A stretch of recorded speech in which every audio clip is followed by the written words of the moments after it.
Hello and welcome to this edition of Back in History. In Back in History, we take you back in time to the events that occurred in the historical past.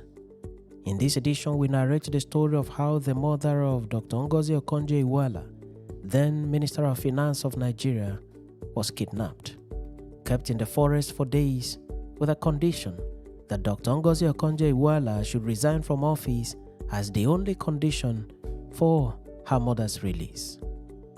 The demand was strange, but Okonjo-Iweala's family found itself in the most precarious situation and had to deal with the situation cautiously with the aid of security agents till the return of their mother.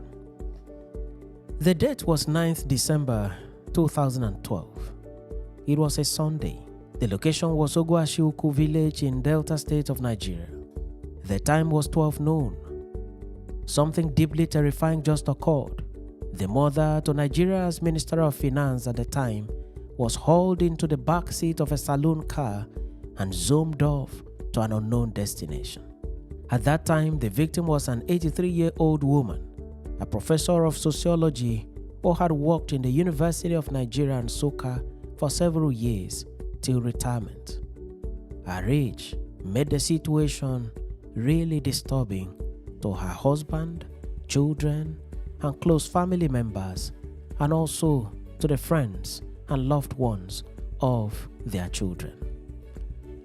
Dr. Ngozi Okonjo-Iweala notified President Goodluck Ebele Jonathan of the kidnap of her mother, and the president rendered the needed assistance and in particular instructed the director of the State Security Service to assist and make every needed effort to secure the release of the 83-year-old retired professor. The SSS went to work immediately. Other security operatives also went to work, all in search of Okonjo-Iweala's mother. Professor Kaneme Okonjo was just by the gate house in her husband's house, discussing with her domestic staff when the kidnappers drove into the compound. She had left her phone in her bedroom and was thus not with the phone at the time she was kidnapped. This was a miscalculation by the kidnappers, and communication was surely going to be a problem for them. Family members could not be immediately contacted. The first day passed and no call was made to any member of the family. It was on the second day, which was a Monday, at about 11 a.m., that the kidnappers dialed the phone number of the victim, and Sam was picked by Onyema, one of the children to the kidnapped professor. The caller asked to speak with Dr. Ngozi, but was informed that Dr. Ngozi was not around. The caller then hung up, and for several hours, nothing was heard from the kidnappers. The SSS was quickly informed of these initial contacts, and the phone number was immediately tracked. In the evening, the kidnappers called back to make their demand. Onyema still picked the call. Like most kidnapped, the family had expected that the kidnappers would demand for money, but this was not the case here. The kidnappers demanded that Onyema should tell his sister, Dr. Okonjo-Iweala, to go on national television and radio and announce her resignation from the office of Finance Minister of Nigeria with immediate effects. They added that after the resignation, Dr. Okonjo-Iweala should leave Nigeria and return to the United States of America, where she came from, to be the Minister of Finance.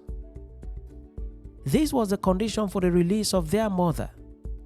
No money was mentioned whatsoever. It was not the usual kind of kidnap.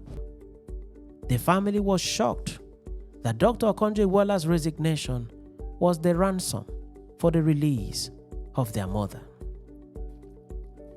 Dr. Okonjo-Iweala immediately communicated this to the president, and the president informed her that he is already aware of the demand. The president would have been promptly notified by the SSS, who at this time were tapping into the phone in issue. The president told her to be calm and assured her that the security agents are on top of the situation. Ngozi was surprised that her mother had been seized as a means to force her to leave government. It was indeed a troubling moment for her, and every second, every minute, every hour was very critical. In her book titled Fighting Corruption is Dangerous, published in 2018, at page 3, Dr. Okonjo-Iweala noted thus, unquote, "The first question I asked was, who could be behind this?"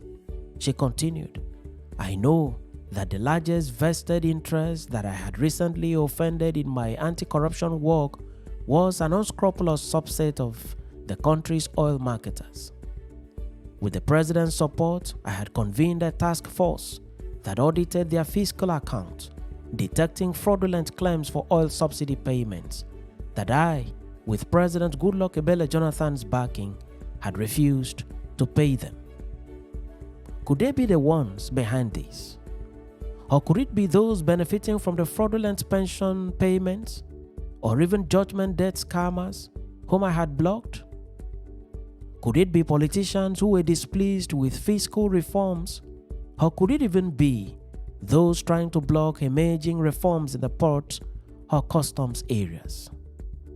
Everywhere I looked, I seemed to have tread on so many toes that the kidnap of my mother could be, by any of these groups, out for revenge." End of quote. Ngozi did not resign. Family members and friends encouraged her not to fall into the blackmail. Her father, a retired professor and a traditional ruler, also encouraged her not to resign. Ngozi was deeply troubled. It worried her that her mother was going through unmerited pain because she, Ngozi, had offered to serve her country of birth in a public office. The days kept passing, but Ngozi did not resign. At this time, the news of the kidnap had gone viral. Every media house in Nigeria had reported it. Media houses abroad had also reported it. It was now day 5, and Okonjo-Iweala did not resign. Tremendous pressure was at this point applied on the kidnappers by the police, the DSS, and the army.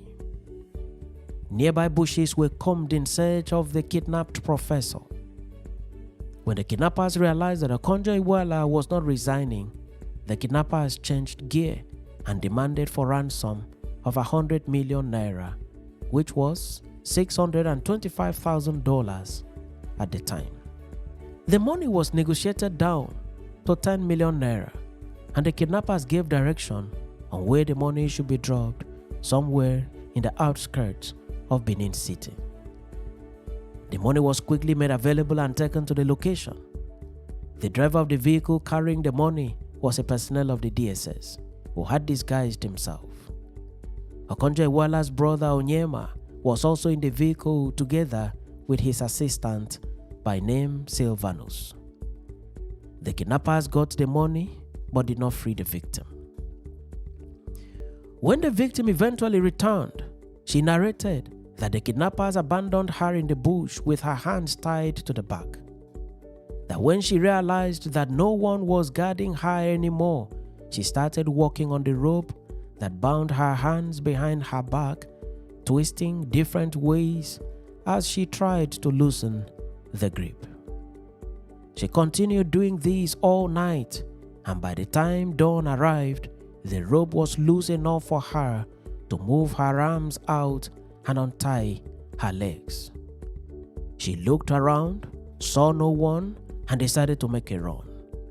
She walked through the forest filled with fear and eventually saw herself at the main road.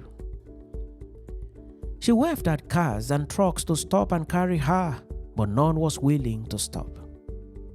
This was another terrifying moment for her as she began to think that her captors might sight her and have her kidnapped a second time. She kept waving, and eventually a motorcycle taxi driven by a young man passed by her. She waved at him, but the rider was hesitant and unwilling to stop, ostensibly because it was strange to see someone at that part of the road waving at motorists to stop and carry her.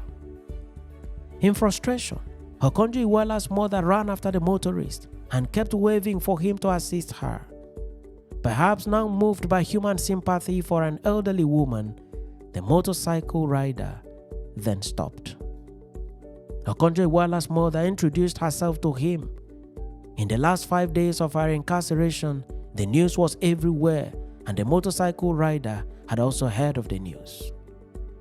He quickly offered the needed assistance and carried her on his motorbike and went straight to her home in Ogwashiuku village to the warm embrace of her dear ones.